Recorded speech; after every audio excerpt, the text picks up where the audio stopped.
Friends, welcome to Battletech Oath of Endosteel, episode 33027, part 7. Just to combat my cast a little bit, this is the 17th recording, not the 16th. Mathematically, that checks out for me. I don't know how everybody else is doing math. Just a reminder that in the description section of this video, you can find Summer Survey 7 for APGamingREAL. July 26th is the 7th year anniversary of APGamingREAL. I like to get a look at what people like about the channel. What they like about the channel is Ratosaurus and Battletech. So, you know, that's who's currently winning the popularity contest.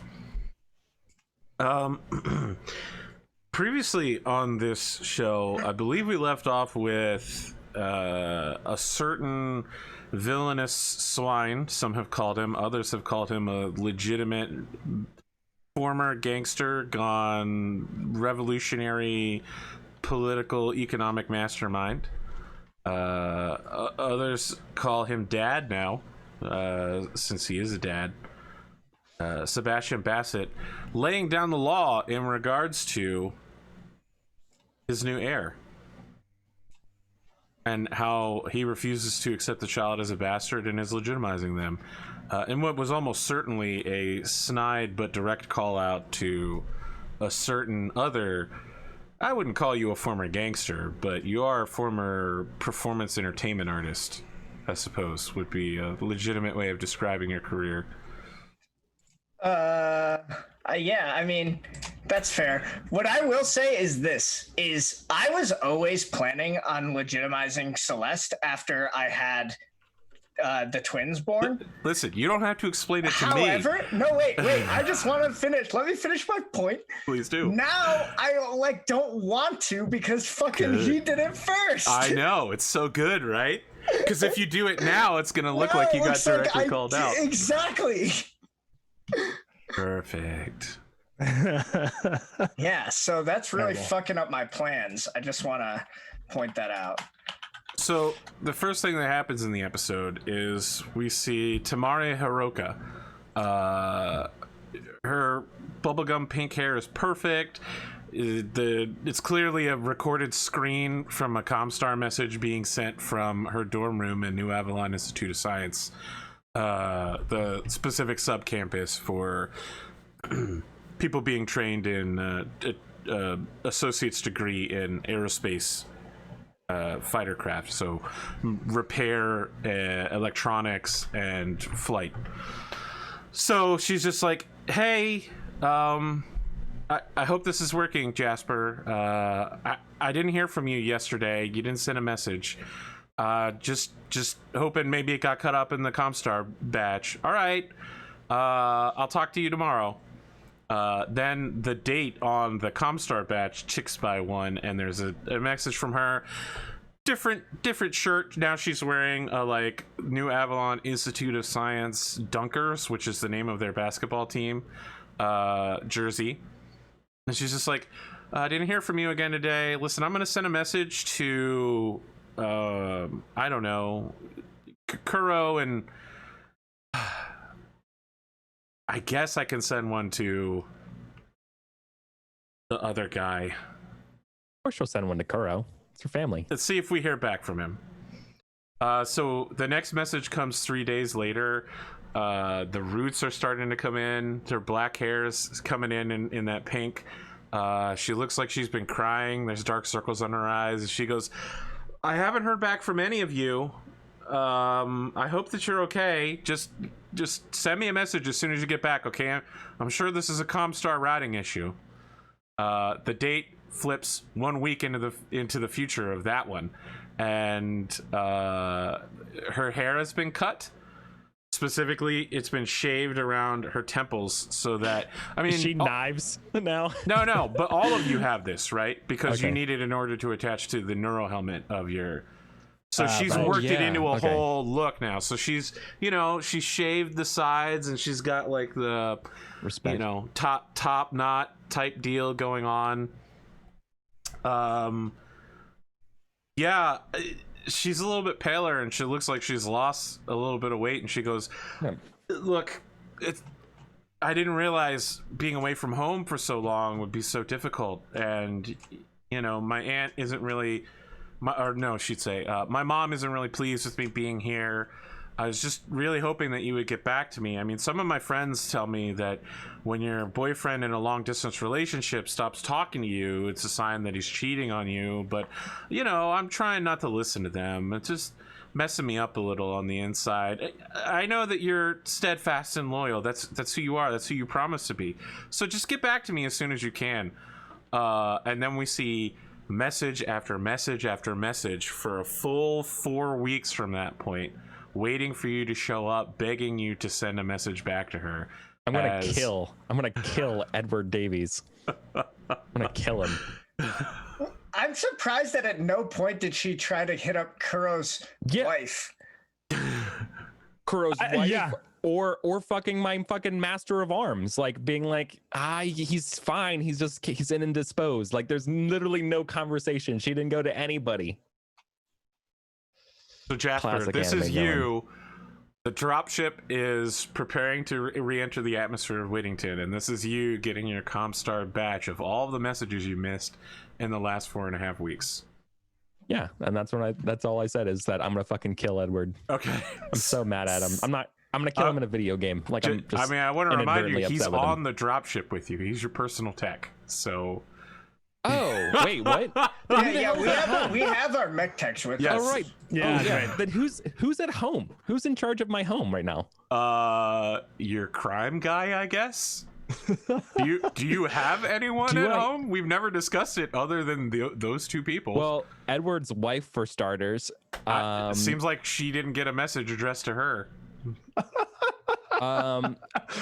Technically, We're such terrible heads of households. I'll tell you what happens. So terrible. Davey starts knocking on your door real quick. He's like, Lord Hiroka, I know that you've been indisposed lately, but there's something we need to talk about. I've received several messages from your wife.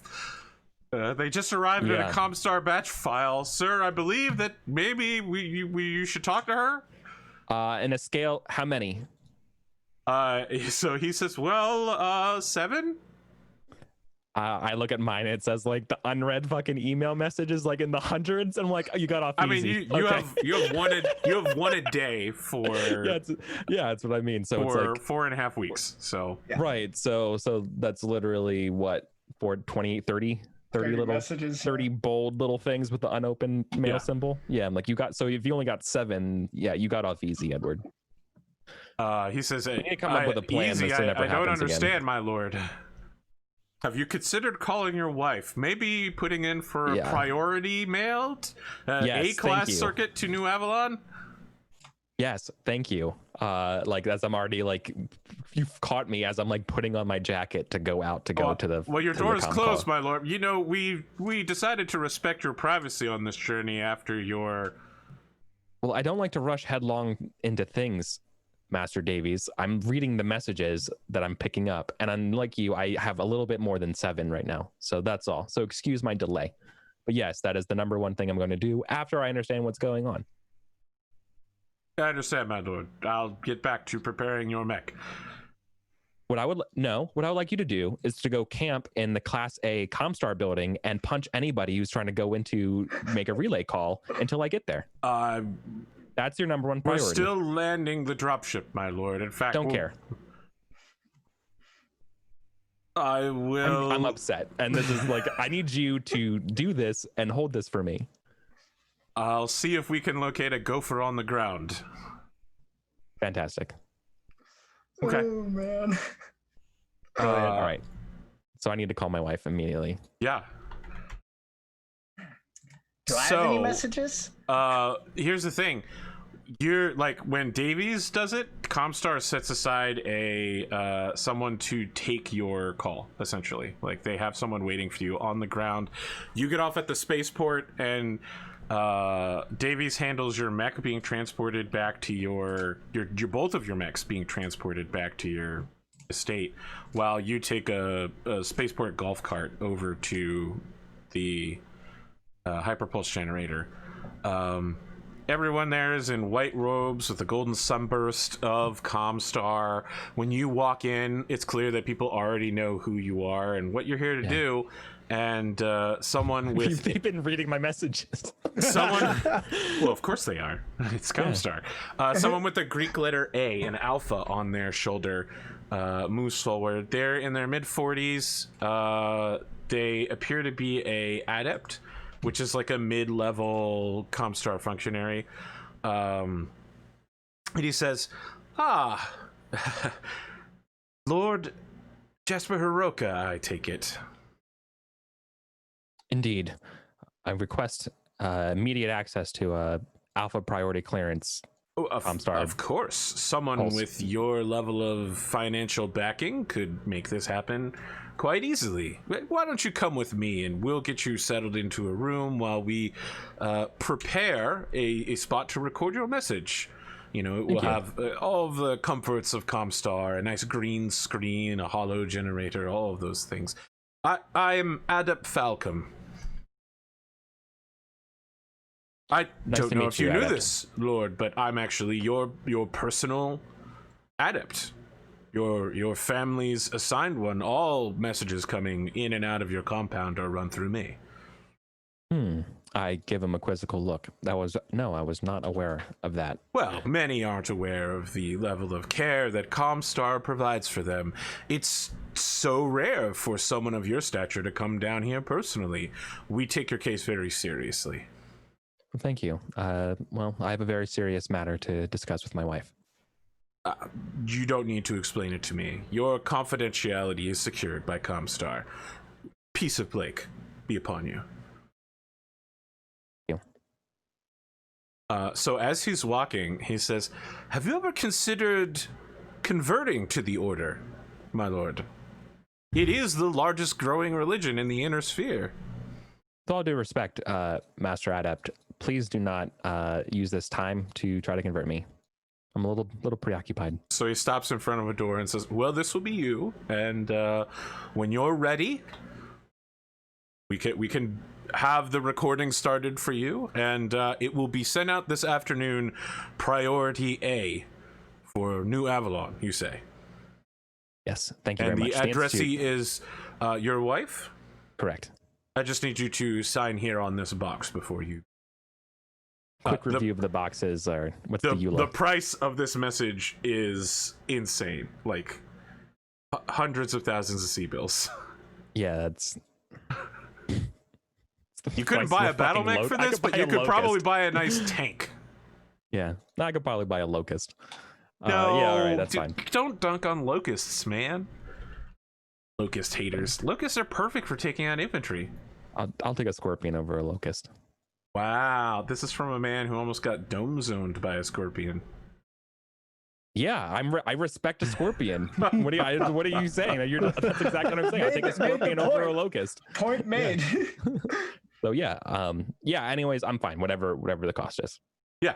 All right, you sign it, and there are things more important than money. He leaves you. It's a nice room, and it has furniture that you can like add or remove depending on what the background you want it to be. It's got a selection of which green screen background you want to have. It's like Zoom backgrounds, yeah. Yeah, only it's like a Zoom the background. highest quality. Yeah, but it's Zoom backgrounds in the 80s, so you know it takes like 60 seconds for it to re-res load in the background. Oh yeah, absolutely. I love it. Oh, I was imagining someone like literally moving furniture. No. So what it is you flip through a catalog of what they look like, and then you have to punch in the alphanumeric code that matches that background, and it takes the computer a full minute to download and use it. Yeah. Got it. Wow. You flip through a picture book. Yeah. Give me the setting to this. All right. Imagine that I am a crab or a lobster that is singing a song about love in a grotto. Tell me how you send this message to your wife. I think I don't know what our most special place would be to have a conversation. I imagine this is sort of maybe like on, let's say this is a nice view on, say, like a balcony of a very classic like vacation spot kind of thing. Like I imagine sort of like a hotel or some sort of like luxury sort of penthouse thing overlooking sort of like the nice night sky with like the rolling hills and trees of Whittington, right? It's just a very like nighttime candle lit ambiance outside, balcony kind of like look. So it's like pretty romantic. And I think I would probably say something to the effect like, well, first I was like, my love, I've got and received every single message as soon as I could. And believe me when I say I've spared no expense reaching you as fast as possible. The things I've done to try to get this message to you. And I just want to say first, I'm sorry. I should have told you, and I should have had a plan in place for messages to get to you. But I was under strict secrecy. I was on a mission. And then that's all I can say. I'll tell you more when I visit you, or when we visit, or when we reunite, I guess. But I've thought about you constantly and could not wait to get a hold of you. I miss you, and your hair. I kind of love it.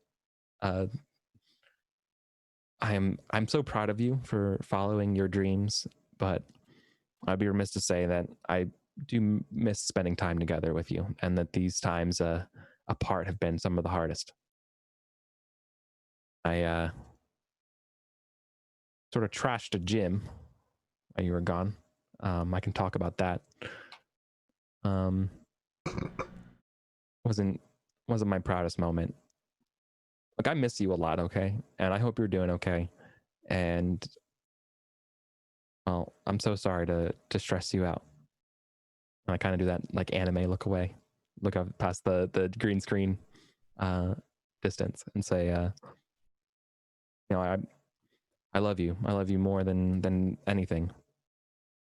And I never want you to think that I'm cheating on you. I never want you to do anything. So whatever it takes, I will tell you. Please. I would love to hear your voice. Beck. End transmission. Yeah. And then you can see it's compiling the data for sending. So you can see it's doing the calculations because it costs 1 Comstar bill for 1 kilobyte. Sure. So, and then there's a multiplier for sending it same day, and another multiplier for using a Class A circuit for priority transmission. That's a double combo bonus. Yeah. It's multiplicative multipliers. I'm paying for it at the end of the year. I know. Yeah, actually, you're not. I mean, this is a thing that you can. You guys are this wealthy, essentially. Like, okay, cool. You couldn't do this every single day of your life to everybody, but like this is an occasional once a year splurge. It's in the budget to send to emergency. This is a simple resource test. For some people, for a regular person, they might have enough to take a week vacation somewhere, and for you, this is you casually, like, for you a week vacation is nothing. This is your casual spending budget. You save up all year so you can do something like this. Sure. Yeah. A casual priority A message across the galaxy. Sure. Speaking of casual priority A, Kroos Paku, Kane has informed you that he you'd asked him to purchase you a grasshopper, and that there is a grasshopper on planet waiting to be sold of questionable quality, and he would like you to come out with him to go take a look at it. Very well, I will make my way. Before he puts a hand on your chest and says, "My lord, there's something you should know." Yes, what is it? It's about the seller of the vehicle. Oh, I feel like I'm not going to like this. It's Lord Sebastian Bassett. It appears that he's getting rid of some of his older stock to make room for newer models. Actually, I've been looking over some of the planetary purchasing allotments since we've been away, and he now has a full company of Battlemechs at his disposal. All piloted by idiots. Well, he like brings up a tablet and shows you what's basically like a fight club for him and his gangster bros, to, like, in the middle of the night, go out to his mech bay arena that his family has, and they play like football with mechs, and they're constantly like ripping arms off and losing armor plates. They have, like, it's clear to you that they're like either 6 or 5 level pilots, not like really bad. Mechs are constantly tripping and falling over. Sebastian seems to be the only person who has any sort of idea what he's doing. He is piloting a fire starter, which is one of the smallest mechs possible, and he somehow is one of the best, like, what do they call them, like, wide receivers. He's doing an incredible job getting the mech football. Yeah. So, I mean, he has jump jets, and he's got the movement. It's hard to tell how good of a pilot he is, really, just from watching him play football with mechs. But he's definitely better than everyone else on the field. It's clear they have no formal mech training and are just learning from failing over and over again. Does Bassett play? Yeah, he's the wide receiver for his team. I feel like as like these images, I feel like we're walking and talking, and as like the images are being presented on this tablet or screen of some sort, Kuro's like demeanor just is like. So I want to be clear. Quick question. I expected this of him. Go ahead. I was going to ask: Does Bassett use his fire starter for this? Because he was a fire starter pilot. Yes, that's what he's doing. He's still piloting his fire starter, even though he's going up against much larger mechs. Right. He's using its maneuverability in order to do weird shit like mid-air catches. Nice. Which on a mech is incredibly hard, trying to control 2 pillars of fire.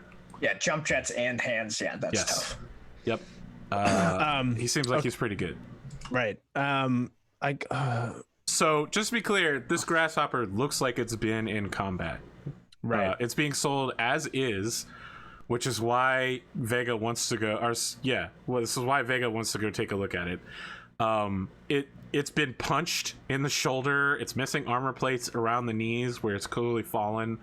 There are dents in some places, exposed wiring in a way that is both dangerous and a fire hazard. And I feel like as like this is being listed out, like Vega's like recounting all these different problems, and like Kuro's eyes are partially closed or narrowed, and he just holds up a hand to Vega and says, "Is he at the least giving a discount for the horrible condition in which he treats his mechs?"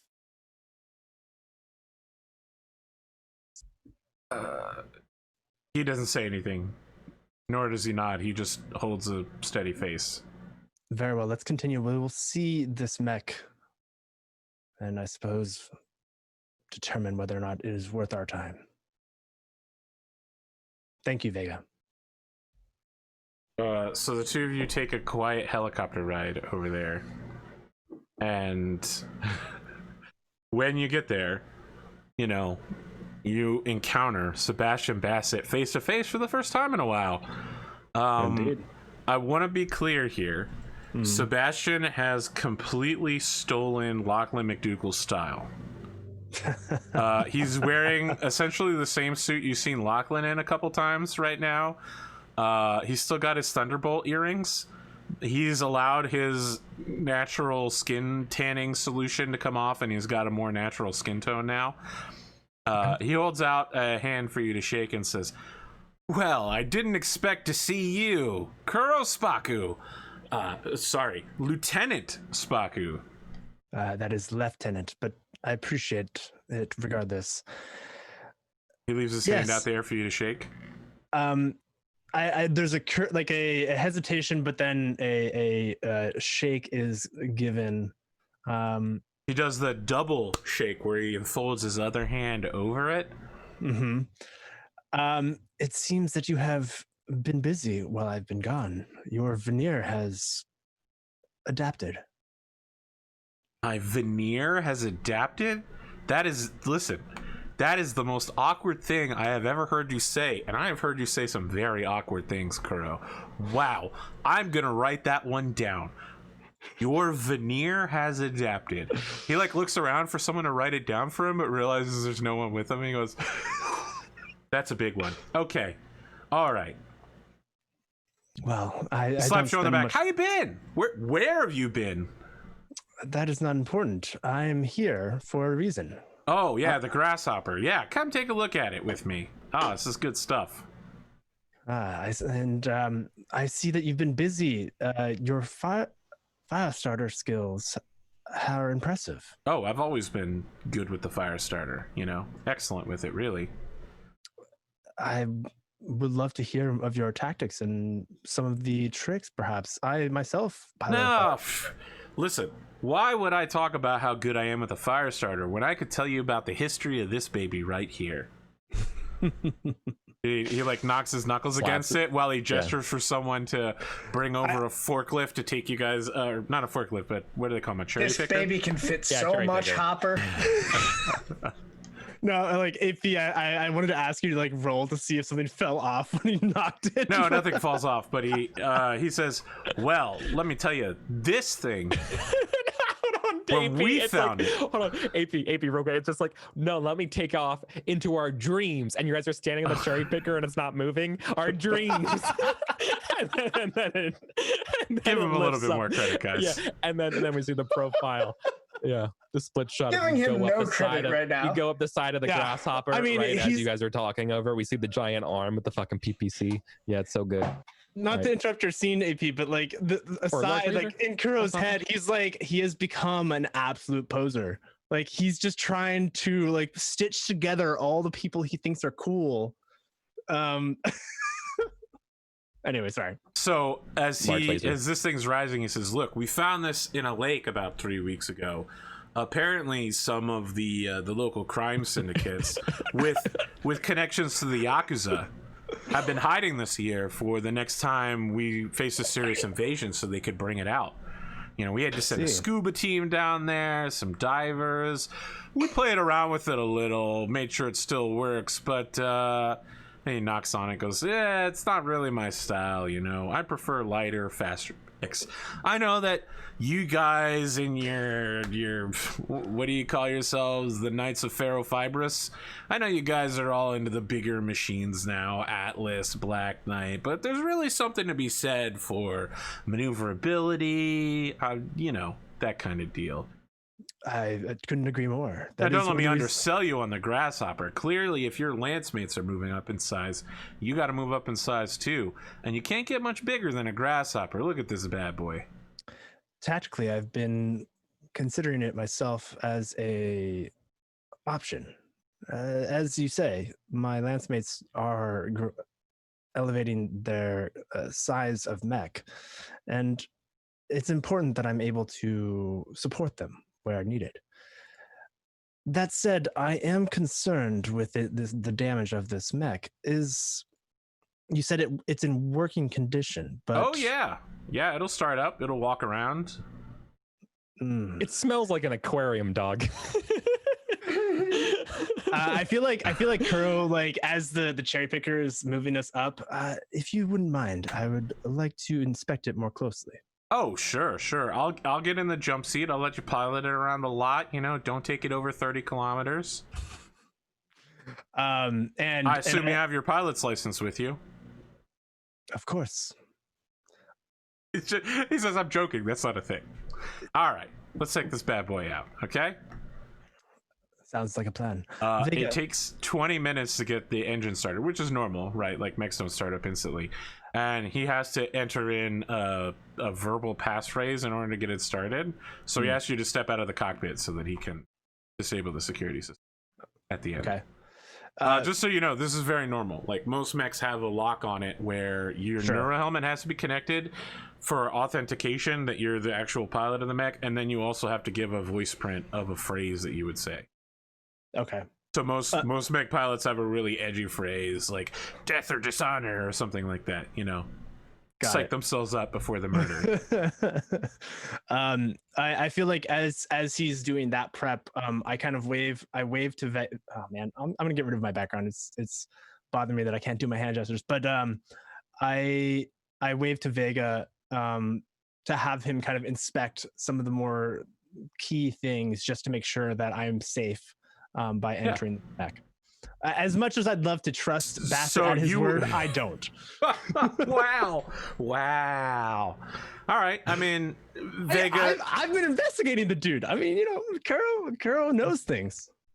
Vega spends a couple minutes doing this, but then it's a choice between letting Vega take a look at it or having you take it off the lot. Oh, I see. So it wouldn't necessarily be like I couldn't do it whill he's doing. Like, I mean, 30 minutes if you want him to startup. hang off of a moving mech while you walk around, he can. But that's not. I mean, it'd be like I want to check the engine of a car while the car is running and the car is moving at the same time. No, I was thinking more of like the 30 minutes or so that he's doing the boot up. Yeah, but he's not going to be able to check over a whole mech in that time. That's not sure. It's going to take hours. More like the key places where it's like, is this safe enough? Is that? I mean, he gives you the all clear that this mech, like he's going through and he's checking and making sure that green tags have been left everywhere by all the previous technicians that they've secured the mech and said this works. Got it. Okay. So he pulls the tags and comes back with a ring on them and says it seems that we're good to go as far as you trust Baron. And he glances over at the guy. Bassett's technicians. Well, he'll be in the cockpit with you, so I expect that he puts a lot of faith in his work. Sebastian is just like on the phone, nodding over there, like, yep. Like, I'm making a deal. Don't bother me right now. No. Very well. Even the Battletech universe has got the giant air flomy things. This isn't a Battlemechs sale lot. He's brought you to his personal garage. Oh my god! Where he's showing you the used car he found. But Sebastian Bassett gives me like very serious Jay Leno vibes. Oh my goodness! But it is Sebastian Bassett, so I would not put it past him to have some like flumies just about because like he throws parties and stuff. You know. Anyway, sorry. So the two of you are in the cockpit. He's hooked into, so he's behind your seat. His back is to you, and he's got the jump seat's computer out, so he can see everything you can see, but he can't, control weapons or walking or anything. He can just observe what you're doing. Yeah, I mean, the mech starts and it moves quite easily. The weapons are operational. And some of them, obviously, like the diagnostics says that they need to be, like the focusing lens needs to be replaced. But all of this is like basic maintenance that could be done at any time. It just hasn't been done by them yet. So I know he said that don't take it above a certain point. 30 kilometers an hour. Yeah. I want to put this thing through what I think is a reasonable pace. All right. I mean, its max speed is double that. It's 64 kilometers an hour. Okay. And I want to like in some ways I want to impress upon Bassett why I'm the commander of the Lance. Yeah. Hey, Eddie, can I give you some advice too? Sure. Why this is happening? So like I feel like we all know the data, the imprint of what a grasshopper does, this model, right? In terms of what its loadout is, right? Sure. That grasshoppers tend to run hot. So like making sure the heat sinks work would be something that you would absolutely want to test about a mech before you take it out. So I feel like I call is the cockpit separated by a divide? So I'd have to. No, he's literally strapped into a chair to the back of your chair. Okay, well, with potential noises anyway, I'll do this. Yeah, you have cockpit communications like a helicopter. Lord Bassett, do you mind if I run this grasshopper through its paces? I mean, he just goes, you look like we're moving a little bit faster than what I'd like there. These grasshoppers are known to run hot. I want to make sure the heat sinks are working. I assure you that they're working. You do not want to be running a fully heated grasshopper with two of us in the cockpit at the same time. This is not what we agreed to. Is this how you do business? Oh, I assure you, this is quite reasonable. Business is meant to be a trusted bond. If you are worried that the heat sinks aren't going to work, then, or if you aren't worried that the heat sinks won't work, then we should be fine. I mean, he just says that, listen, there's so many fallacies in that, I can't even begin to wrap my head around it. But I know that you're a guy who likes to do investigations, so I guess I'm just going to let you go ahead and do your investigations, because you're not going to find anything. And I think without a word, Kuro like leaps them across a field somewhere safe. Like, I don't know, I guess atmosphere. Like, I mean, there's a training field Hold on. immediately adjacent to his mech bay complex. Yeah. And are there like targets that I can shoot at? There as well? are.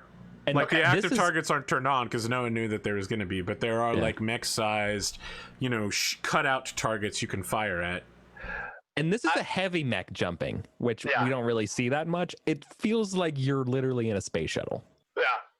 So like, I think what I end up doing is I end up running or getting to a kind of 30 mile per hour clip, you know, not exceeding that, but then I do a leap, twist, and shoot at one of those targets to reach the heat sink level to make sure that it dissipates all of it. So you alpha strike. Yeah, it gets really hot really quickly inside this cockpit. I mean, you easily surpass 100 F in a matter of moments. Your coolant vest starts slugging away to cool down your core body temperature. You can hear some sizzling coming from behind you because Bassett's cooling vest isn't as powerful as yours. So whatever sweating you're doing, his is going to be a lot worse. You just ruined his suit, dog. That nice new suit that he bought. No, come on. He got into a battle mech. He didn't go in the Okay, suit. I was about to say. Only a crazy person wears a suit in a battle mech. Have you all? Okay, I mean, this actually gives me Ford versus Ferrari vibes when they test out the Mustang. Oh yeah. Okay. Go ahead. And I think like as I land, it's like kind of a sliding land. I mean, within reason, whatever makes sense for Battlemechs. I don't know the physics of it necessarily. Sure. Why don't you make a piloting this skill mech to- check for you me put- real quick? Sure. Firing, you technically are overheating now. So If you it's a 2d6. assuming you jumped your 4, you should have gained what, 3 heat? So I have And fired everything?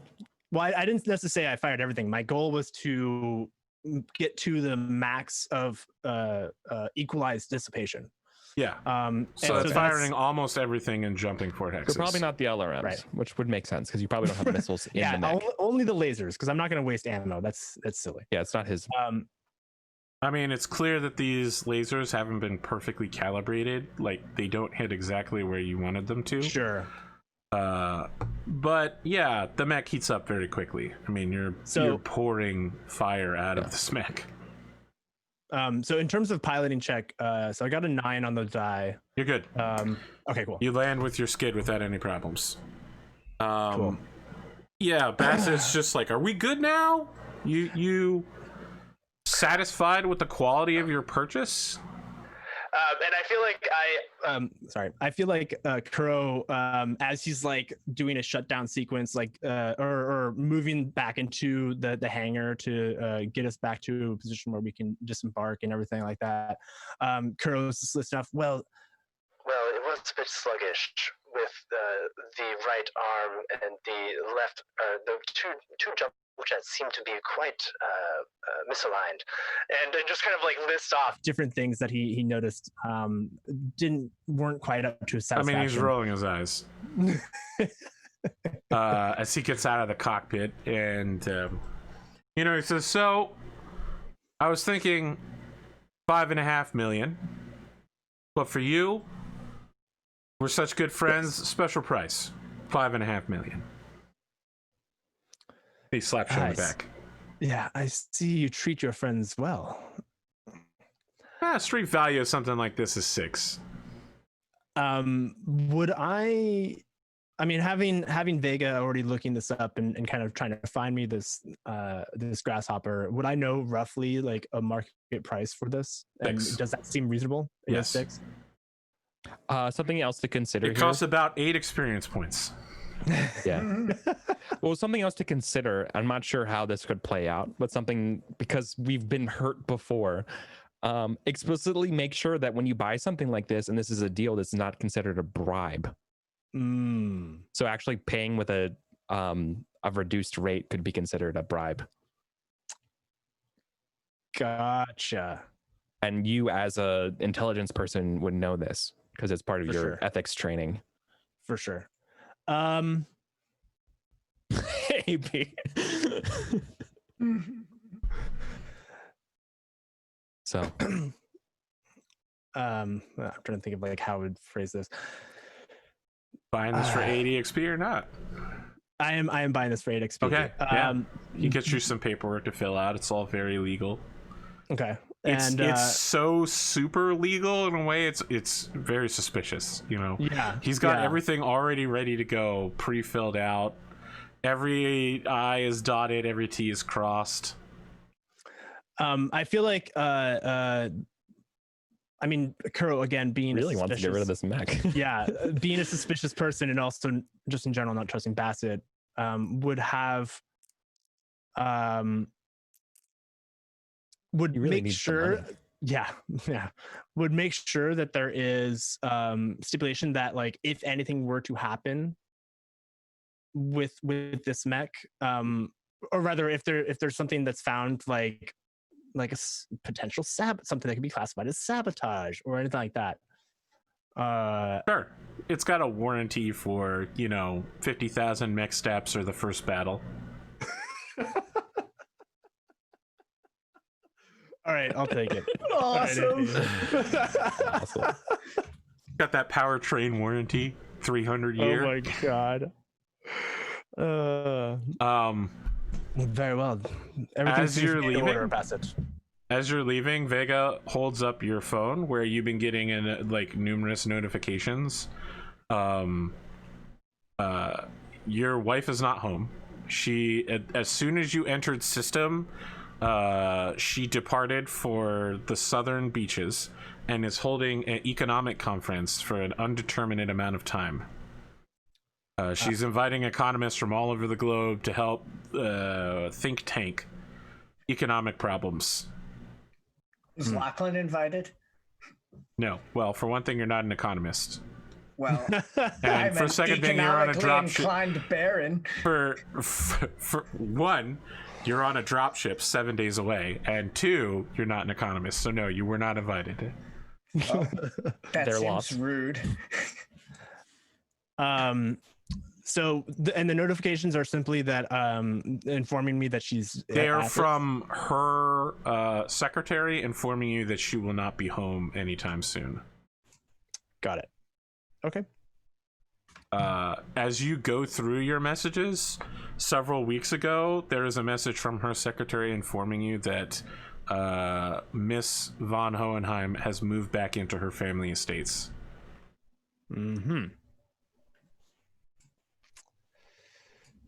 Yep, that's kind of what I expected.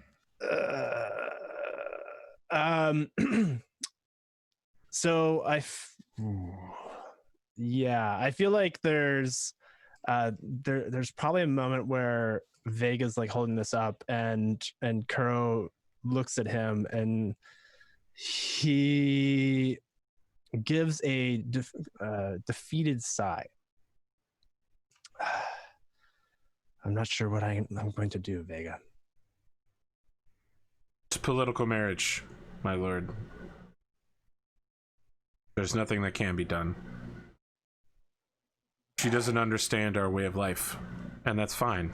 This has happened before in your bloodline. It will happen again. All that matters is that each of you has heirs. I was hoping to be different. So has all that have seen such circumstances.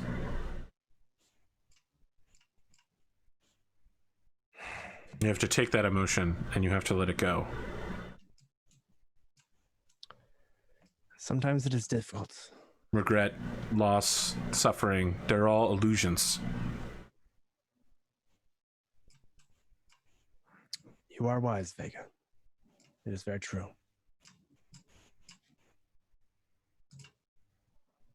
Let's go. Okay. And- yeah. He arranges for a heavy lift aircraft to come out and pick up this Battlemech and fly it back to your home. He's on the phone with the assistant tech members of your tech team that are moving your other mech, your fire starter, back to your house. But you are left alone in the back of the helicopter by yourself, perhaps for the first time in a while, completely alone. Yeah. Sad music plays. No, and it's like oh my gosh, there's a sorrowful instrument that I'm trying to remember. The mandolin. Violin. No, it's the dulcimer is actually quite but there's a East Asian version of a dulcimer that I was thinking of. I can't remember the name of it though. But yeah, that's definitely playing in the background where he's just like looking out as It's the acoustic version of Take On Me is playing as you go. Oh my god. Okay. Wow. Take me on. Wow. Oh man, I think I just watched the the MTV special where they did it after like a 20-year reunion. yeah. Oh, it's really good actually. Apparently there's a version of it, a rendition of it in The Last of Us 2, and I didn't know. Anyway. Oh, interesting. That's what I thought you were referring to. Yeah, No. me too. I had the Last of Us YouTube 2 video of it. That's like super. Sorry. Okay. Oh man. Well, either way. Unopened. Ah, Have well. to finish Final Fantasy 7 All right. Well, no first. spoilerinos, but yeah, Thank that's you. Yeah. it's in it. Yeah. But anyway, I haven't played the game either, so I just saw a YouTube video because someone was talking about it. But Allow me to address you, the one who we've been talking around all night. What some have called him a very rich baron, others have called him a great baron, others have called him a worthless dog. Lachlan McDougall. The timeline pushes forward from late July, early August to mid-October, and you have a request on your calendar for a meeting with Rosamund Alicia Robinson to discuss ?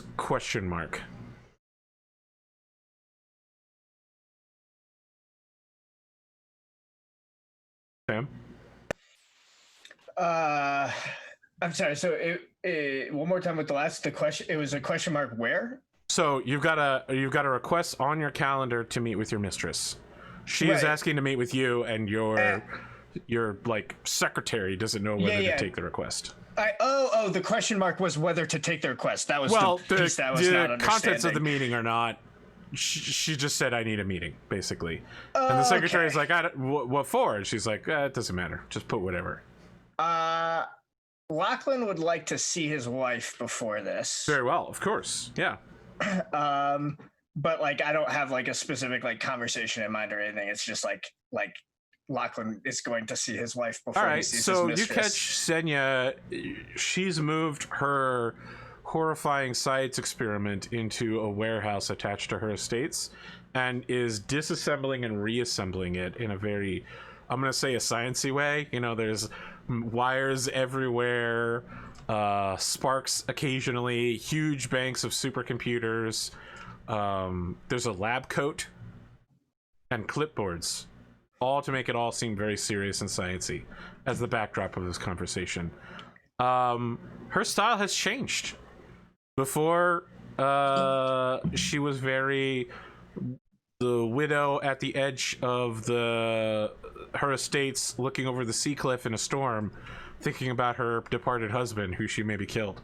Now it's I wouldn't call it cheery because it's still all black, but it's slight and workable.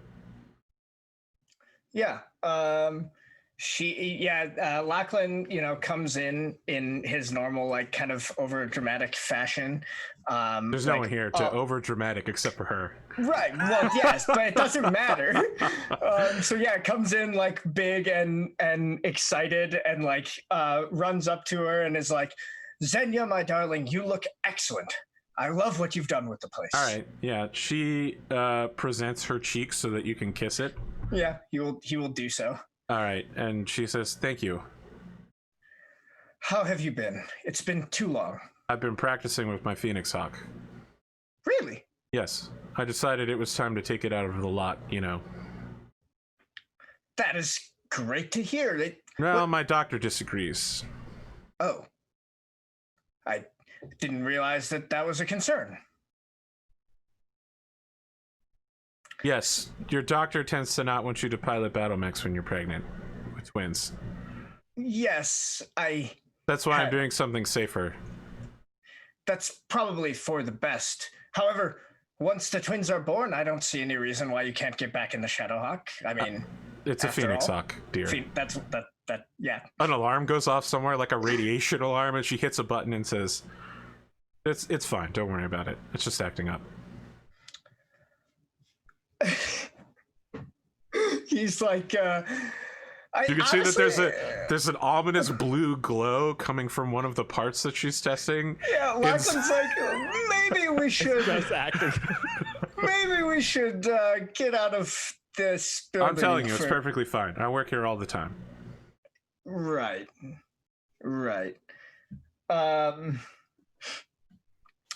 Well, that is a decision that is. Are you sure that's the right choice? She turns to look at you and just goes, "Yeah, I think so." Oh, okay. I've been feeling better lately. I'm really very glad that you're feeling better. I do worry a bit about the radiation and the children, but listen, the radiation alarm, it's not calibrated properly. I'm telling you, don't worry about it. Oh, okay. Well, you are much better with these sort of things than I am. I have to admit that. I did just want to mention, Xenia, when you have a chance, I would love to have dinner, have a chance to catch up. Sure. Yeah, tonight my chef is making salmon and egg pizza with a side of avocado fruit salad. Interesting decision. Yeah, I've been eating a lot of it lately. To join you. That is, what made you come up with that combination? I like it. Excellent. Oh, I'm delighted to try it. I've never had that particular variety of pizza. Excellent.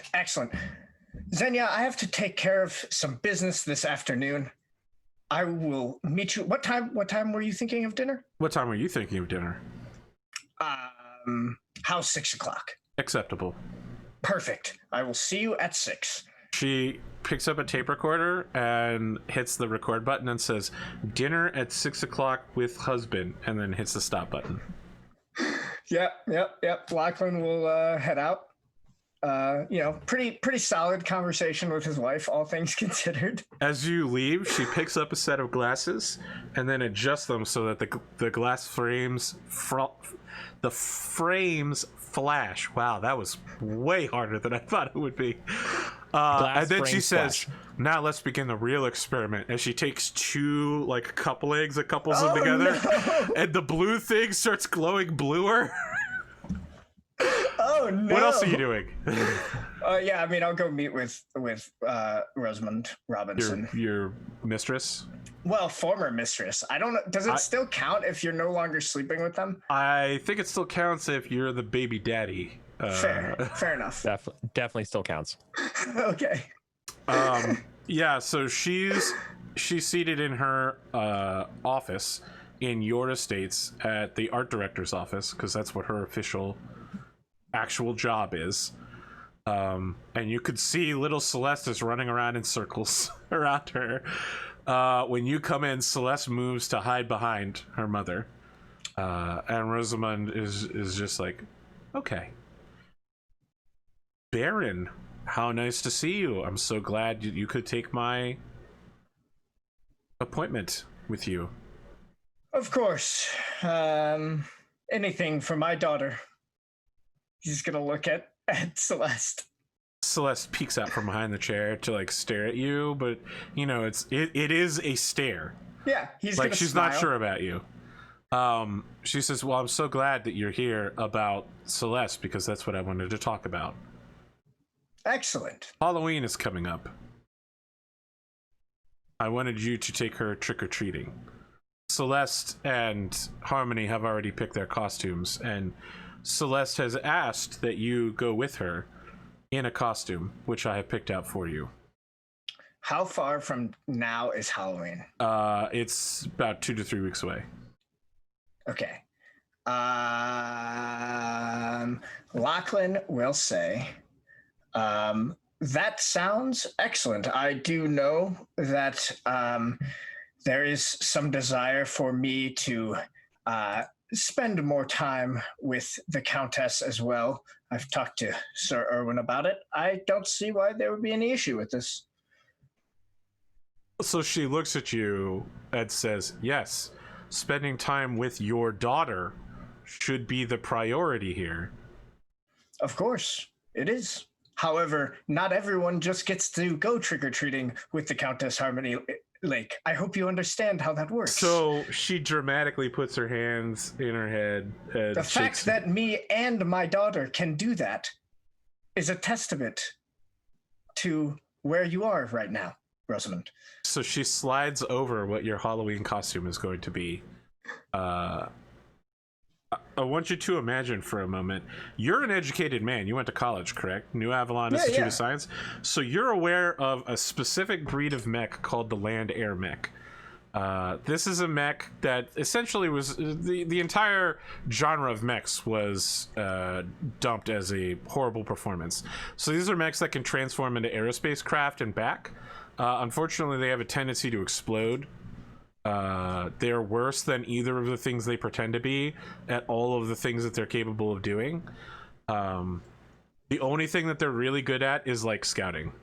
However, a TV show has started up local to Whittington called Power Force. It's about 5 teenagers with attitude who were formed up by a Star League era artificial intelligence by the name of Case White. So Case White has given them all color code names, and when they use their Star League era battle suits, they get just to be clear, it's just a straight up Power Rangers rip. You know, they get like ninja outfits. But they can also summon their Triformers, which are so they're local like security mech and like ranch hand and cattle masters were all transformed into battle versions of themselves that are land air mechs. So they transform from, you know, like they take their cattle master off the ranch and it starts running, and then they transform into a fighter craft. But they also, they're called Triformers because they can also triform into animals in their third form. So each of them has a distinct color and animal. Of course, Harmony is the leader, Power Red, and Celeste is actually going as one of the villains, and you are going as the main villain, Cape Black, who is the lead bad guy of the bad guy forces. As is perfect for Lachlan. So he wears a mask and a cape, but other than that, his clothing is actually pretty Lyran, so it's not a huge step aside from what you normally wear. Yeah, but you know, it's got extended shoulder, like straight edge shoulder pads, that kind of deal. A huge belt buckle. Yeah, Lachlan is just gonna laugh, and he's just gonna be like, "I quite like it. I'm excited." You don't seem excited. Rosamund just blinks at you. Would you like to spend time with your daughter? Of course. Why do you think I'm here? Okay. So she picks Celeste up, who struggles against her, and she Lion Kings Celeste over to you. Yeah, Lachlan will like take her and like sit down with her, and will like probably like start like kind of like trying to talk to her. I think he's like surprisingly like not terrible at like talking to kids. And the reason why I think this is because he is the youngest of 7, and so grew up with a ton of young nieces and nephews. Way less cynical than I thought. I thought your Solaris. I thought your Solaris marketing group was like 7 to 13-year-olds. No, nothing like that. Like no, YouTube people. I'm literally just like imagining it as like because he's the youngest of 7. Minecraft streamer. Yeah, like he would have been in like kind of a weird like middle age between like his older siblings and like their children. And so he was kind of used to playing babysitter more or less to the rest of them before, you know, half of them got. She reaches out a hand towards your face and says, "Quape Black, bad guy." Oh yes, I am a tremendous villain. All right. She laughs and giggles as she touches your face over and over again. Yeah. Lachlan is all about it. He's smiling, I think like he'll just like play with her for as long as she's like engaged, pretty much. Okay. Or until it's time to go to dinner. We cut to a Oh, did you actually want to do a scene at dinner? Yeah. Oh, very well. All right. It's dinner time with your wife. So I think like this probably happens like after, you know, sometime into the dinner. He's not just gonna like broach this right off the bat. It should be noted, dinner is awful. Avocado is not a good ingredient to base an entire fruit salad upon, and salmon and raw egg on a pizza also not very good. Yeah, well, that, you know, he's polite about this. The chef is like, "I'm sorry, my lord." Yeah, you're just like, it's all good. So I think like at some point during the conversation, Lachlan will say, "Xenia, I was hoping to talk to you about something slightly sensitive." She has half of a spoon of ice cream in her face right now. The other part of it, you know, like she's only bit into half of the spoon, and she goes, "Yeah." I know that you are not as involved in politics as some, or as interested in it. However, something that happened at the most recent Senate. When you look away and when you look back, it goes from she's paying attention to her food to she has an intense predatory bird-like expression towards you. Yeah. So he's like an owl that has suddenly found its prey. Yeah, she's like, paying 100% attention right now. I believe that in the future it is beneficial to the both of us if we could make sure we are on the same page when it comes to voting. Moreover, I am somewhat perturbed by the interactions I've seen between you and Sebastian Bassett. So, like, her expression changes again as she finishes eating the scoop of ice cream and goes, "Oh, he's just, you know, a childhood friend. He helped raise me." It rather seems... I thought we were allied with him. Aren't we on his side? Isn't he on our side?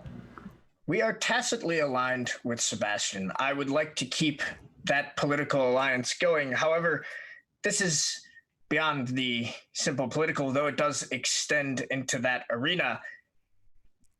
The relationship between you strikes me as a little bit more than just childhood friends. It seems like he bosses you around, and you seem to just do whatever he says. She looks very concerned as you're saying this and says, "Well, it's important that we help our friends." It is also important that our friends treat us with respect, and I'm worried that perhaps Sebastian does not always treat you with respect you deserve, Xenia. She looks away, her brows furrowed for perhaps the first time in her entire life, as she seemed very troubled by this, and says, I guess I never thought of it like that. It just seemed... Are you sure? I don't want to extend beyond something. I know we haven't known each other for very long, but that is the impression that I have gotten.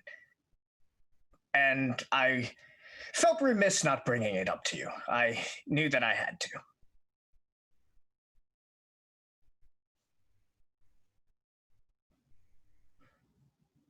Okay. Okay. Well, I'm glad you're willing to listen. Excellent. And, you know, in the majority of scenarios, as you have seen, we will, of course, be acting with and voting with Sebastian Bassett. I don't mean to try to destroy that relationship. I'm glad that we're on the same page. The other small bit of business I wanted to mention is that when the twins are born, we will have a decision to make on who inherits Senate seats. Yes. I was thinking we could split our seats between the two of them. So she puts the spoon down and turns towards you and says very seriously, there's nothing else you want to talk about? No one else? There is nobody else that I intend to inherit any of either my or your inheritance unless you had some other ideas. I mean, she gives you a very odd look and says, okay. Why? Is there something you wanted to mention? Is there something you wanted to mention? Well, I wasn't going to bring this up now, but... Listen, if you're not comfortable talking about something... No, it's perfectly fine. I'm sure you know that I was not the most...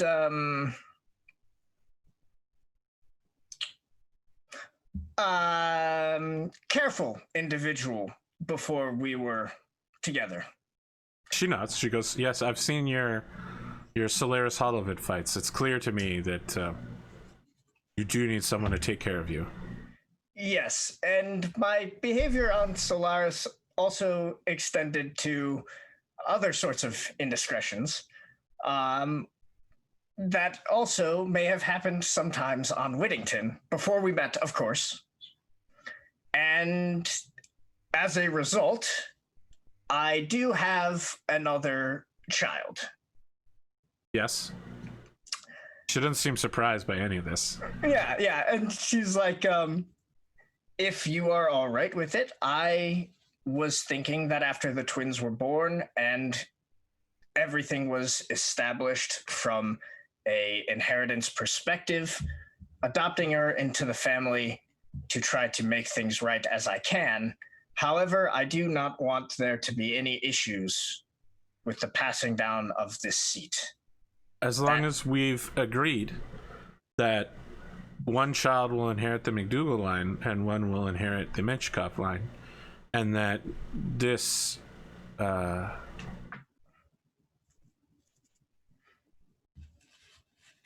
Celeste, I mean, you haven't mentioned her name yet, but you just said Celeste, well, can only possibly inherit from the McDougal line. Of course. I have no intent of her inheriting any political power. If she wishes, I will make sure that she has an appropriate battle mech and the training to use it. And that will be her contribution to the family if she so wishes. Is she being sarcastic? No. What she says is, your actions remind me of a certain other Baron we recently discussed. It's funny how alike the two of you can be. in your kindness, your generosity, your cleverness. Oh man. Yeah. Oh god. What does Lachlan say to And now that? dress attire. What does Lachlan is like, I suppose that perhaps there is more similarity there than I had thought in the past, as we both arrived at this decision seemingly without any sort of talking to each other, arrived at the same conclusion. I will say that the main reason I am interested in doing this is that, as you may be aware, my father also had a number of illegitimate children, and well, my half siblings did not get such nice treatment, and well, it didn't go very well. It's always nice to be better than your parents. My father sets a rather low bar, if we're being completely earnest, but That's very sad. You know, I was very close to my parents when they died in that horrible accident. I can say that while I saw how horrible it was, the result of being close to your family, that is one of the things that I rather wish that I could say the same about. I rather envy your close ties to your family, even though they have caused you so much hurt.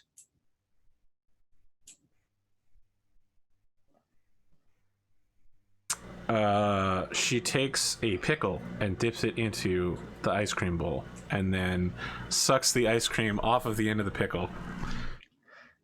Good. I think unless you have something else, we could probably Nope. just like fade out there. They just continue the dinner. The three of you have been invited to a sort of private screening of a Davian propaganda film at a local theater. It's clear that no one is going to pay you money directly for the intelligence that you got off of Valentina.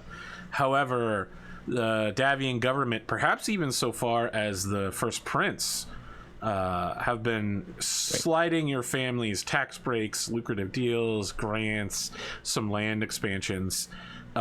This private event between you and other military officers and militia officers and the like is like a congratulations for picking up vital military intelligence.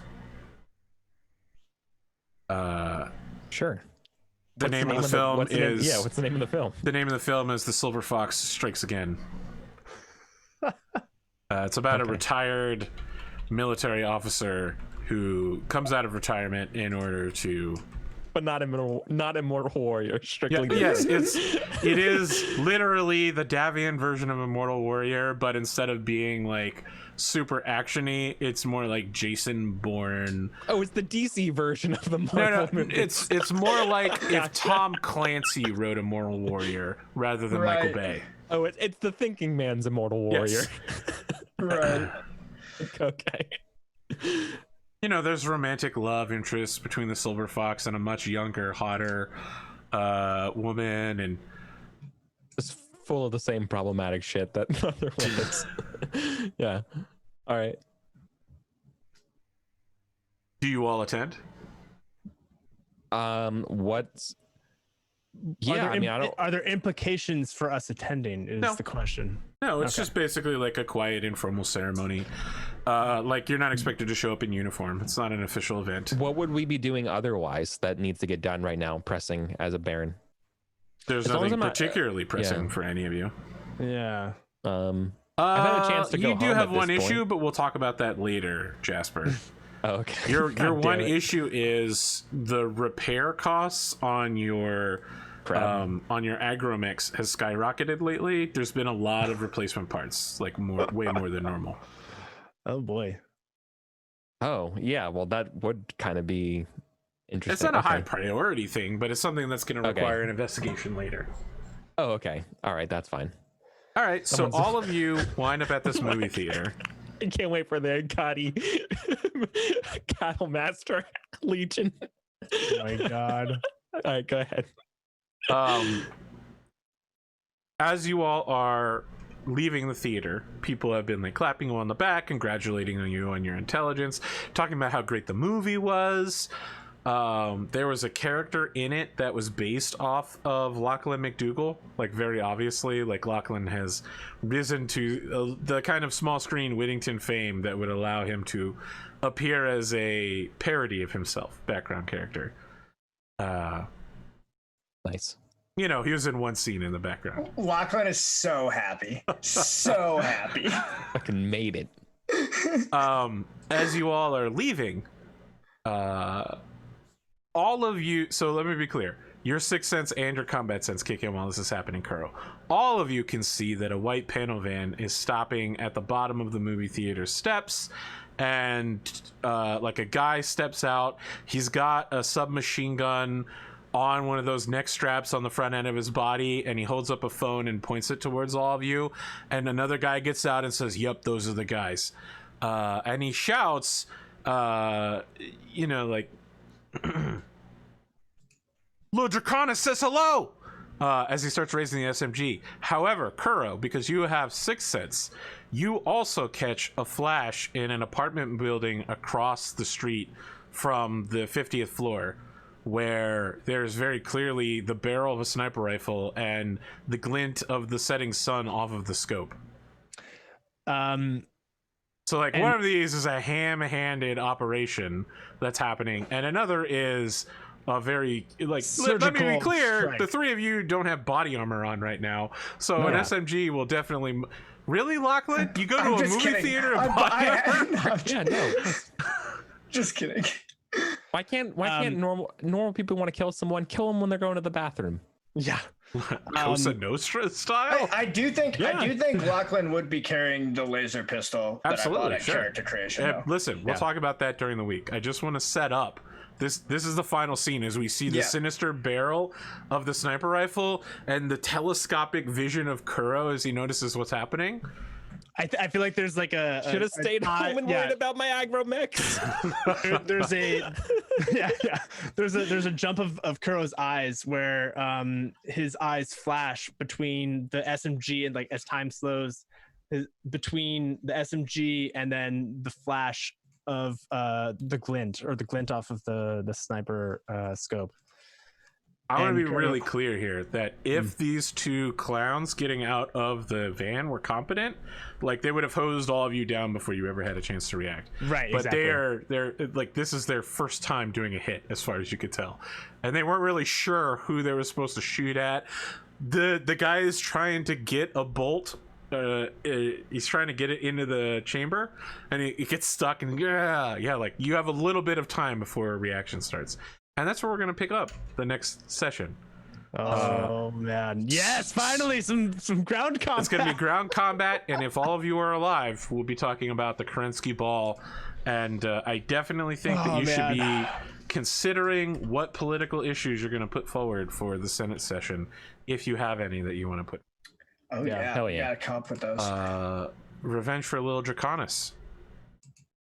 How we do this episode? I know it was shorter than normal. It was very rushed, and there were really no combination scenes. It was just kind of a bunch of one-on-ones, so I'm sorry about that, but that's all good. I know. I'm sorry for running late. Sorry about that, but no one can control traffic. We're in a holiday weekend, like no sweat. Yeah, of course, you're good. I thought this was a pretty good episode, though, even though we had like a bunch of kind of separate scenes. I think we tied up a lot of like good loose ends and like got a lot of stuff that we needed to see. So, yeah, and I think the way things are playing out with Jana and Kuro is going to be interesting to explore. Because wow, you really just let her go, huh? There's no chasing her down. No, I mean, so listen, I'm mocking you a little bit, but giving someone some space is also a viable option. Right. AP. Yeah. I do have a little bit of a criticism from this episode. Yes. I can't help but feel like we're doing the thing when everyone's doing a dungeon crawl and you're like, oh, you didn't tell me you're using the 10-foot pole to like touch this thing. you're doing that with relationships for me, and it's like I would if I was a Burning Wheel character, I have an instinct of like Tamari's always first for me, right? Sure. Where like I would like there would have been a system set up somewhere that someone's relaying, calling like, you know, he's too busy, he can't talk to you right now. Like she can still be upset, so like I'm fine with like how it went down and stuff like that. It's just like it still would have turned out the same way because she's not getting a hold of you. Yeah.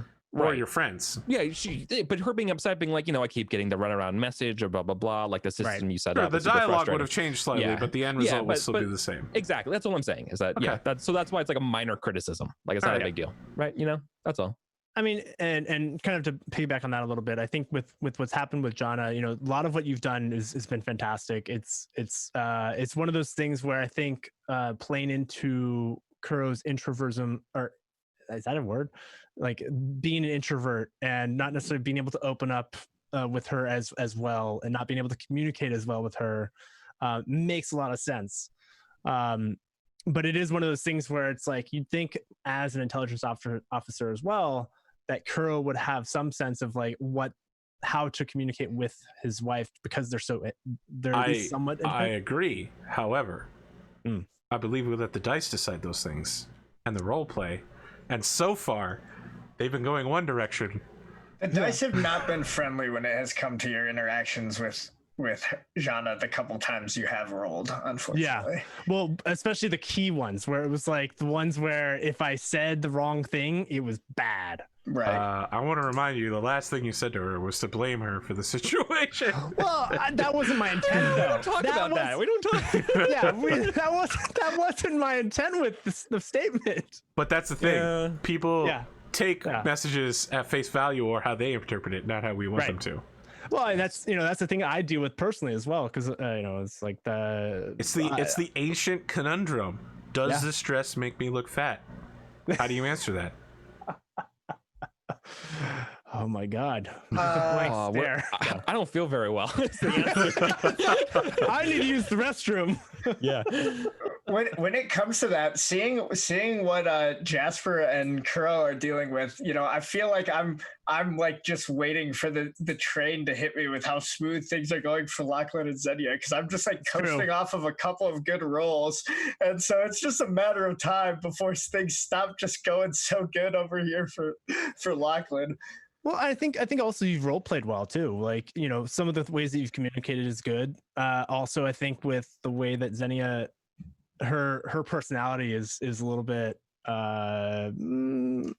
it's very different from both of our relationships, right? Like she's more like me in some ways, Xenia is, and so she's more like socially accepting of certain. I don't know. I'm not gonna push anything onto Xenia because I actually don't know, but. No, I get what you're saying. I just meant that it's only a matter of time because I did get 2 good rolls, but that's only going to last so long. And yeah, I'm excited to get shot at and to shoot at people, so that should be good. Yeah, I'm excited to bust out Tamari by Atlas. Yeah, at some point. Wow. Yeah, and if folks want to make suggestions of what I should name my grasshopper, please feel free into Discord. Yeah, Sasuke. Dude, when I'm using, like, when our kid's finally old fighting the clan in Tamari, it's gonna be dope as shit. All right, that's all I want. All right, I want them piloting their the mech named after their great grandmother. All right, that's what I want. Wow. I do have a scene that I want to do awesome for next time, AP, that I'll send you a message about on Discord. But yeah, it's got to do with relationship stuff, and I think send it to me. Kuro's developed a bond with someone unexpected. See, nice. I think you should name the grasshopper Hokage, which is, of course, Japanese for ninja president. Is what it means. Yes, everyone knows that is what that means in Japanese. Ninja president. Oh my God! They're elected, so they're presidents. O as in ninja, and Kage as in president. Yeah. This is just for the Japanese. folks at home. That is not the correct translation. Yeah, definitely not. Can you prove that? That is, yes, I can. Is good. Kage, or any kind of the Kage fire nomenclature. Yes, fire shadow. Right. The specific be wording anyway. of fire, though, but sure. I know my Naruto. Yeah, that's not. Yeah, I know you fire. know Naruto. That's why I was making these jokes. They're easy. I mean, Cheap. that's why I'm using borrowing the theming of my characters. Wouldn't it be around Han? the Yeah, show. isn't it Hankoge?